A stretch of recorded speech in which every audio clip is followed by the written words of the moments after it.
He was the golden son, the most handsome man in all of Israel, beloved by the people, and destined for greatness. Yet behind his dazzling smile lurked a storm of ambition, rage, and betrayal. This is the chilling story of Absalom, the prince who charmed a nation but tore apart his own family to seize a throne not meant for him. What drives a son to raise his hand against his own father, the mighty King David? Was Absalom simply a victim of deep family wounds, or was he consumed by a thirst for power that knew no bounds? Stay with us as we uncover the shocking truth about how one man's beauty became his greatest curse, and the one haunting mistake David made that sealed both their fates. Before we continue, don't forget to subscribe to our channel. Absalom was the jewel of David's household, a man whose presence commanded admiration. From the crown of his head to the soles of his feet, there was no flaw in him. His thick, flowing hair shimmered like a crown of glory, and his face radiated a magnetism few could resist. His voice carried the melody of authority, and his smile disarmed the hearts of all who crossed his path. Israel whispered his name with awe, noblemen praised his promise, women dreamt of him. In the shadows of admiration, however, seeds of pride were quietly taking root. David, overwhelmed by fatherly affection, often overlooked Absalom's growing arrogance. His charm, instead of being guided by humility, became a weapon of influence. The boy who once only sought his father's approval now began to thirst for something far more dangerous, the adoration of an entire nation. David's love for Absalom was deep, almost blinding. As a father, he saw a reflection of greatness in his son, beauty, strength, and promise. But that very favor, unchecked by wisdom, slowly poisoned Absalom's heart. The people of Israel adored him, chanting his name in the markets, dreaming of a future under his leadership. Every smile, every whispered praise, watered seeds of entitlement buried deep within him. Absalom no longer saw himself as just a prince. He began to view himself as the rightful ruler. David's silent approval and the nation's loud applause created a dangerous illusion that Absalom was destined not merely to serve, but to reign. What began as innocent admiration soon grew into a deadly hunger for power. In the silence of unchecked pride, betrayal was quietly born, and neither father nor son could yet see the tragic storm that was coming. At first, Absalom's ambitions wore the perfect mask: nobility, humility, and righteous zeal. To the people, he was the ideal prince, one who listened, who cared, who spoke of justice with passion burning in his eyes. Every word seemed selfless, every gesture appeared pure. Yet behind those noble displays, a different fire smoldered, one that craved power, not simply honor. Absalom would often linger at the city gates, welcoming the common people, hearing their complaints, promising what the throne had failed to deliver.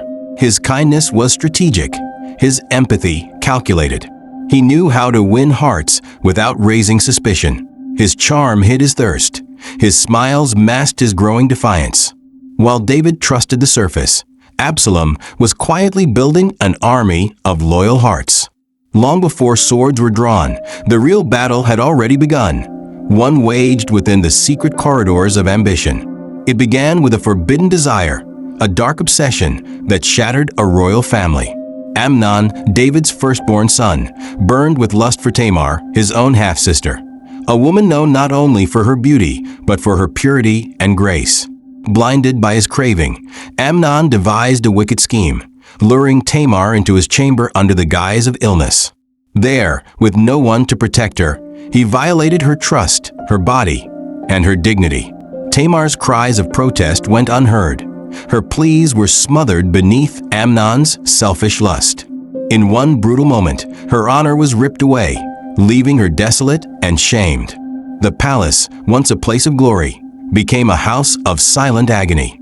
And as Tamar wept in isolation, another heart hardened in fury: Absalom, her brother, who silently vowed that blood would one day answer for blood. When word of Tamar's violation reached King David, his heart burned with anger, but no justice came. Bound by political caution, paralyzed by paternal weakness, David chose silence over action. Amnon, his firstborn, remained unpunished, and Tamar's shattered life was left to wither unseen. In the shadows, Absalom watched. His sister's tears became a fire in his veins. His father's inaction, a bitter wound that festered in his soul. Every passing day, without justice, deepened the chasm between Absalom and the throne he once respected. He spoke no harsh words, made no open threats, but inside a storm raged. His love for David soured into resentment. His loyalty decayed into quiet vengeance. Absalom realized that if justice would not come from the king, it would one day come from his own hands, even if it meant destroying everything David had built. Day after day, Absalom's resentment simmered beneath a polished exterior. Outwardly, he remained the dutiful prince, masking his turmoil with practiced smiles and courteous words. But beneath the surface, betrayal, shame, and anger twisted his heart into something unrecognizable. Every glance toward Amnon, every memory of Tamar's brokenness, every moment of David's silent complacency fed the fire burning inside him. What began as wounded grief slowly hardened into a relentless thirst for justice and revenge. Time did not heal Absalom. It sharpened him, turned his charm into a weapon and his patience into a strategy. He realized that the kingdom which once protected the innocent had become a place of corruption and favoritism. In Absalom's eyes, a new order was needed, one he would create by any means necessary. His rebellion was no sudden spark. It was a slow, inevitable eruption, years in the making. For 2 long years, Absalom buried his fury beneath a mask of silence, waiting, planning, smiling through the agony. Not once did he speak of Tamar's shame or Amnon's treachery. Instead, he let the world believe the wound had healed. But deep within him, vengeance fermented. When the perfect moment arrived, Absalom struck with precision. Under the pretense of a royal celebration, he invited all of David's sons to a grand feast, including Amnon, the unsuspecting target.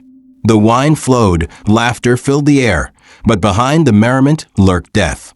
At Absalom's silent signal, his servants fell upon Amnon and slaughtered him without mercy. One brutal act repaid another.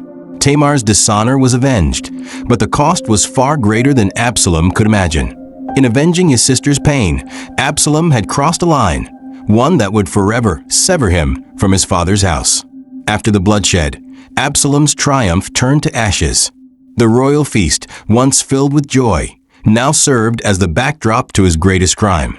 With Amnon's lifeless body still warm on the floor, Absalom knew his place in David's house was forever destroyed. The wrath of the king, his father, would soon follow. As the kingdom trembled with shock and grief, Absalom fled into the wilderness, leaving behind a fractured family. His heart, once filled with love and loyalty to David, now burned with bitterness and regret. The journey into exile marked the first true break between father and son, a gulf that could never be bridged. Absalom, the charming prince, was now a fugitive, hunted by his father's soldiers and forsaken by the very kingdom he once hoped to rule. A son's rebellion had finally torn the crown from the king's head. Exile in Geshur was both a prison and a crucible for Absalom. Far from the opulent palace of Jerusalem, he was forced to navigate a life of solitude and survival, far from the comforts of royalty. The lush, foreign land of Geshur became his new home, a place where he was neither prince nor pauper, but a displaced son, living under the shadow of his father's wrath. For 3 years, Absalom's anger festered in isolation. The luxury of court life was replaced with the grit of living on the fringes, surrounded by unfamiliar faces, yet still fueled by his desire for revenge and his thirst for power.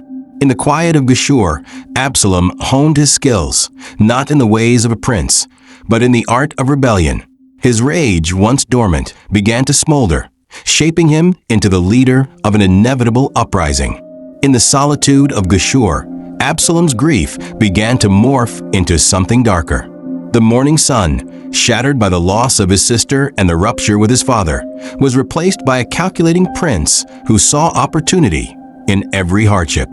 His heart, once filled with sorrow, began to beat with ambition. Every day spent away from Jerusalem fueled a burning desire not just for reconciliation, but for control. He carefully crafted his persona, a leader who could heal the nation's wounds, a prince who would restore justice. The grief that once weighed him down now propelled him forward, pushing him to gather followers, promise them change, and stir the winds of rebellion. He no longer saw himself as the victim, but as a rightful heir to a throne that David could no longer defend. Absalom's eyes were fixed on one goal, the kingdom and everything it held. David's heart ached for the son he had lost, but the weight of what Absalom had done was impossible to forget. The king's longing for reconciliation was matched only by his deep fear of the consequences. Absalom had murdered his brother, shattered the unity of the royal family, and fled into exile, leaving David's heart torn between love and justice. The king had known his son's ambition, had seen the fire smoldering in his eyes even before the tragedy struck, and now he feared what might happen if Absalom returned. Yet every day without him was another wound in David's soul. Absalom was his flesh and blood, and no matter the pain, David longed to pull him close again. But could he ever truly forgive the son who had betrayed him so cruelly? Could he ever trust him again? The question haunted David's every decision. Joab, the commander of David's army, was no stranger to the intricacies of power and manipulation. Seeing the fractured relationship between David and Absalom, he devised a plan to heal the rift, but not out of love for peace. Instead, Joab understood that Absalom's return to Jerusalem could shift the kingdom's balance. With a calculated move, he orchestrated a dramatic encounter, using a wise woman from Tekoa to speak a parable of reconciliation. Her words, designed to echo David's own broken heart, stirred something in the king. David, torn between his love for his son and the bitterness of betrayal, reluctantly agreed to allow Absalom back into the city. However, the king's heart remained closed, the wounds of the past too fresh to heal. Absalom was allowed to return, but only in body, not in spirit, a son restored to the city, but not to his father's heart. Absalom's return to Jerusalem was not the joyous homecoming he had imagined. Though he was allowed to step foot in the city, David, the father he had longed for, turned his back on him. For 2 long years, Absalom's presence went unacknowledged, the king's cold silence echoing in every hallway and courtyard. The city, once a place of warmth and love, now felt like a prison to Absalom. Every day, he faced the painful truth that his father's heart had hardened beyond repair. He sought an audience with David, sending messengers, pleading for a single word of reconciliation, but each request was met with indifference. It was as if his very existence had become a reminder of the betrayal. Absalom, once a son in search of love, now stood alone in a city that had once promised him everything, but had delivered nothing but cold rejection. Years of neglect, silence, and cold rejection began to harden Absalom's heart. What started as a son's longing for his father's affection transformed into a burning sense of injustice. Bitterness simmered beneath the surface, feeding his pride and slowly twisting his character. He no longer saw himself as the wronged prince, but as the rightful heir whose kingdom had been stolen from him. His pride, once a quiet whisper, now roared within him, an unshakable belief that he deserved the throne, that his bloodline was the true line of succession. Absalom's bitterness began to fester into something more dangerous, ambition. The same ambition that once drove him to avenge Tamar now pushed him to take what he felt was rightfully his. The seeds of rebellion, sown in the pain of rejection, had taken root, and Absalom could no longer ignore the call to seize power from his father's weakened grip. Absalom knew that in order to claim the throne, he needed more than just ambition.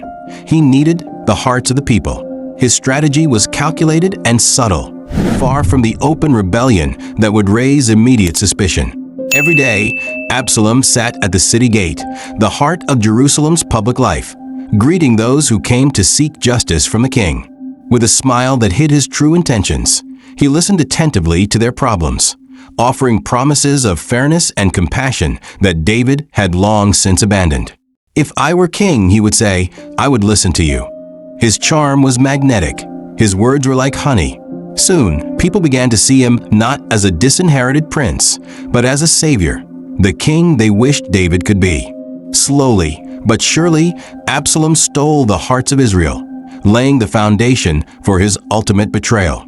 Absalom's cunning was in his subtlety. There was no outright rebellion, no public declaration of war.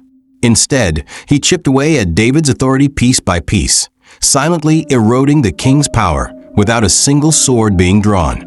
By charming the people at the city gate, he created a quiet revolution, one built on whispered promises and growing loyalty. Absalom never openly criticized his father, nor did he confront him directly. Instead, he positioned himself as the voice of the people, the prince who could bring justice, fairness, and renewal.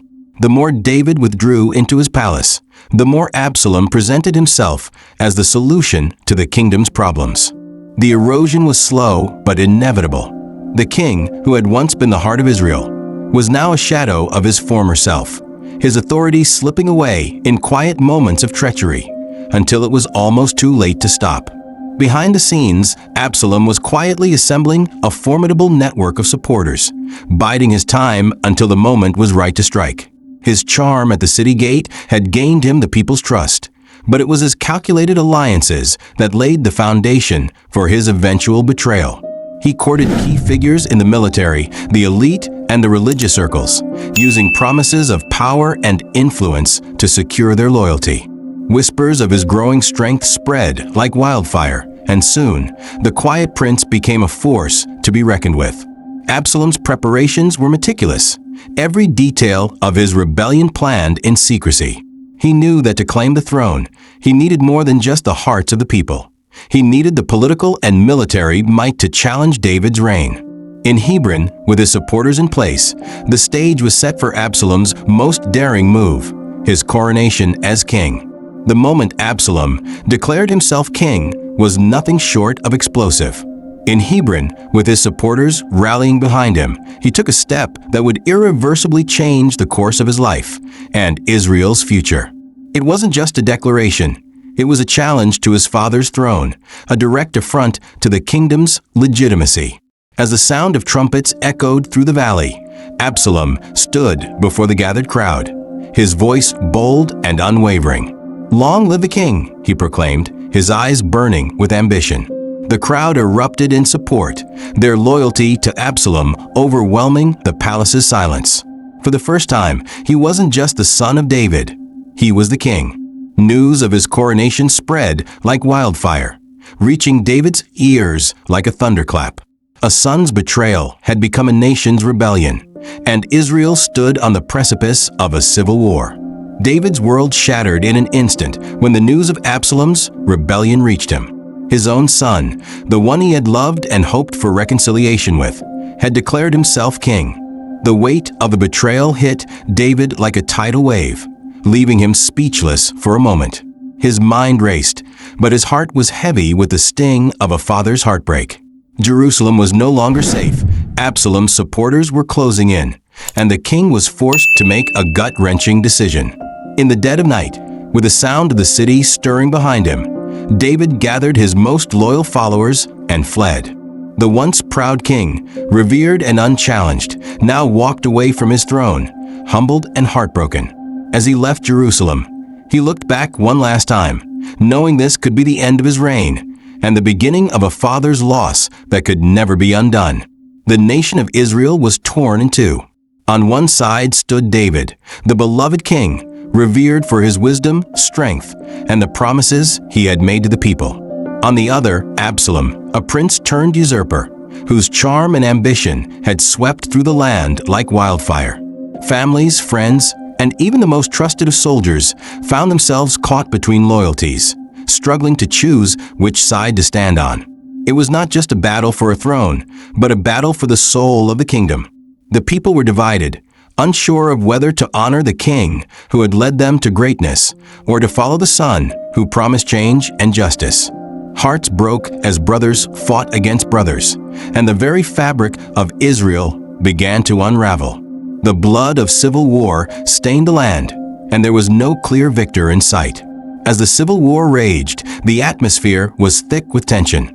In both camps, loyalty was fragile, and whispers of betrayal spread like wildfire. Absalom's camp, full of ambitious supporters, teetered on the edge of trust, as spies were sent to David's camp, collecting crucial information. Meanwhile, David's followers, devastated by the rebellion of his own son, were equally torn. Some questioned whether they were on the right side, while others secretly longed for peace and reconciliation. The betrayal wasn't limited to the battlefield. It seeped into the very heart of both camps. Trusted advisors in David's circle secretly sent messages to Absalom, and Absalom's generals betrayed him, driven by their own power-hungry motives. The walls of loyalty crumbled with every passing day, and no one could be trusted. With every move, both sides grew more desperate, torn apart by suspicions and the brutal reality of war. In the midst of the chaos, David sat alone, his heart heavy with grief and regret.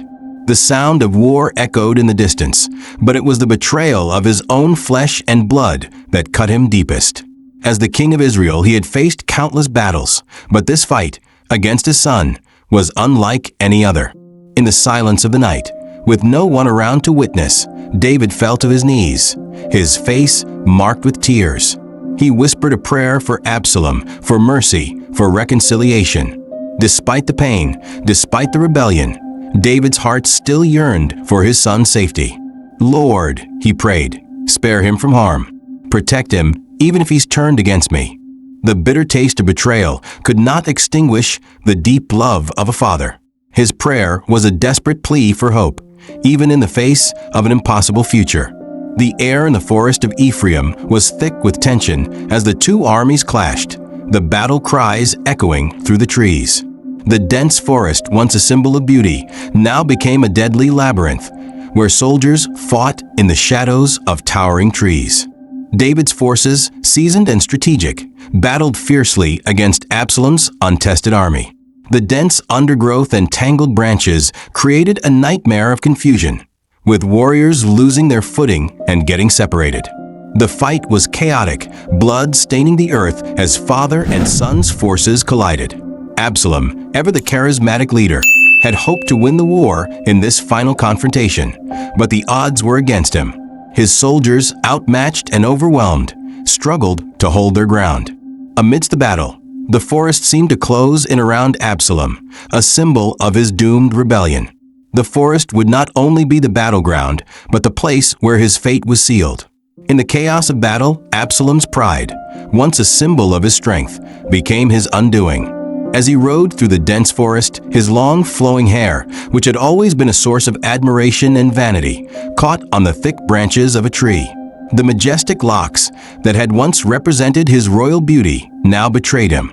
His horse galloped forward, leaving Absalom hanging helplessly in midair, suspended by his hair, a tragic and ironic sight.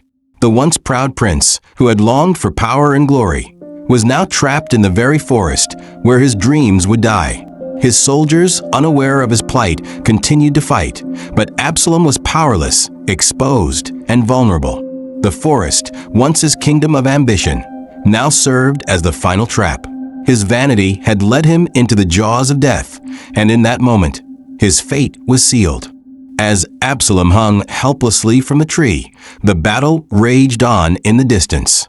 David's loyal captain, Joab, stood at a crossroads.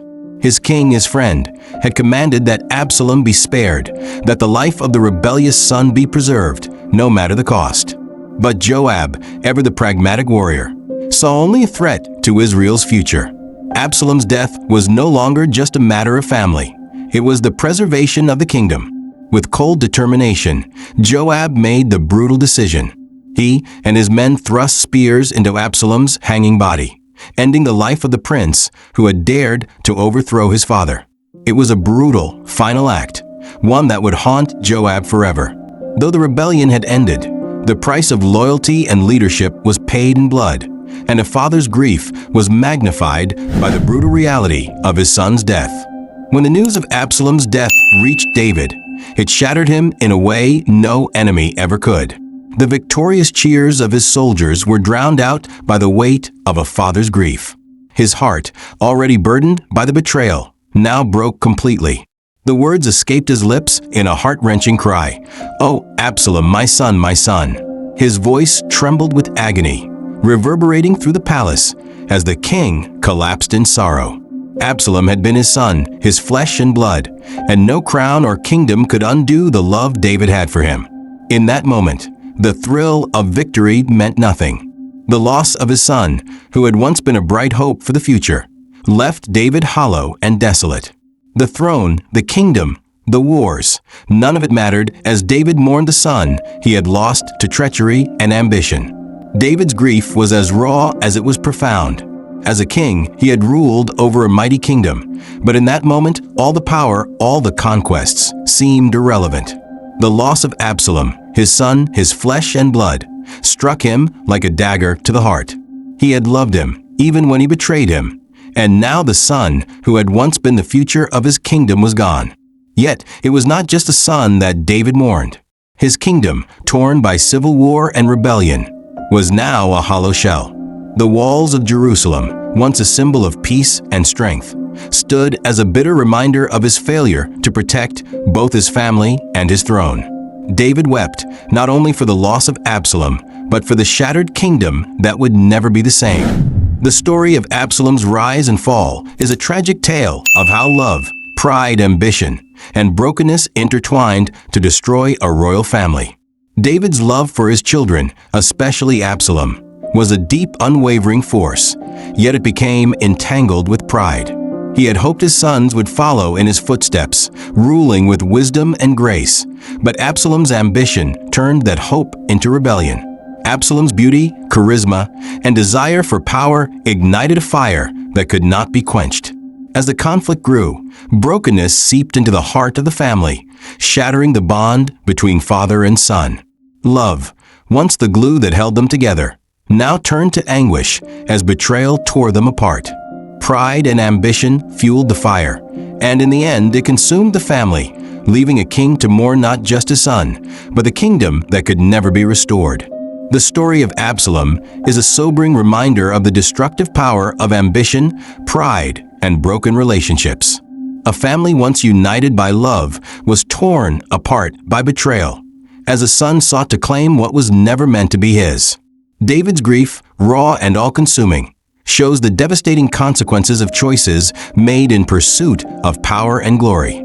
Absalom's tragic end is a reflection of how pride and ambition, when left unchecked, can unravel everything, even the strongest of bonds.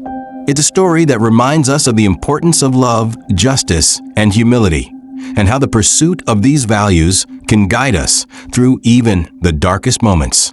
Thank you for staying with us through this emotional journey. If you found this story impactful, don't forget to like, subscribe, turn on notifications, and share this video with others who would appreciate the power of this tale.